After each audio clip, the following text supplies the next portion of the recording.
જો આ land sliding આવા તો કેટલાય આવ્યા છે. હવે 1 થી 2 કિલોમીટર માંડ ચાલીએ ને તો લેન્ડ સ્લાઇડિંગ, 1 થી 2-3 કિલોમીટર માંડ ચાલીએ ને તો લેન્ડ સ્લાઇડિંગ છે. આ છે હાથચુલાથી પંચાતુલી જવાના રસ્તાઓ. હાથચુલાથી પંચાતુલી જાઓ તો તે વોટર ક્રોસિંગ એટલું આવશે, પછી લેન્ડ સ્લાઇડિંગ એટલું આવશે, પછી ઓફ રોડિંગ એટલું આવશે. પછી હાથચુલાથી તમે નારાયણ આશ્રમ જાઓ તો ત્યાં પણ આ જ પરિસ્થિતિ છે, પણ આની કરતાં ત્યાં ઓછું છે. આ રૂટ ઉપર તો આવડા પથ્થર જેવું છે. પછી આ લોકો આવડા મોટા પથ્થર છે ને જેસીબી અથવા કોઈ હેવી મશીનથી ભરતા નથી, પછી એ પથ્થરોમાં બ્લાસ્ટ કરે છે. બ્લાસ્ટ કરીને પછી નીચે જો ખીણમાં નદીમાં જવા છે. હવે આટલા મોટા મોટા લેન્ડ સ્લાઇડિંગ છે અને હજી તો આ સિંગલ રસ્તો છે, એને મોટો કરવાનો છે. હવે પહેલાં આમાંથી પૂરું થાય.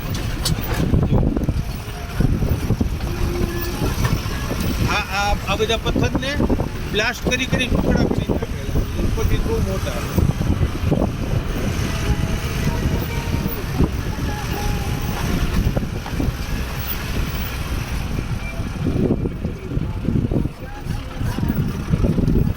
તો કામ ચાલુ છે, સતત કામ ચાલુ રાખવું છે.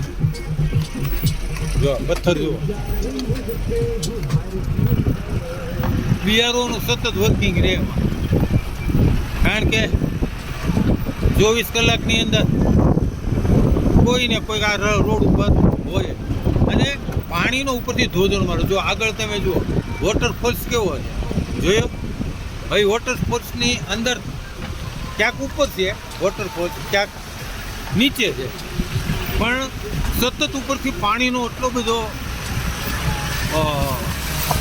સ્ત્રોત છે ને કે જે પહાડમાંથી માટી ધોઈ નાખે એટલે પથ્થરો સહિત બધું નીચે આવે. જો જો જો આ છે ને એ આખું વોટરફોલ બધું. જુઓ જો આ છે વોટર ક્રોસિંગ. જો અમારી 3 ગાડી છે, 11 જણાનું ગ્રુપ છે નાગાર્જુન ટ્રાવેલ્સમાંથી. એમાં 2 આગળની ગાડી છે, એક બોલેરો છે, સ્કોર્પિયો છે, એમાં 4 છે. પાછળની બોલેરો છે એમાં અમે 3 છીએ.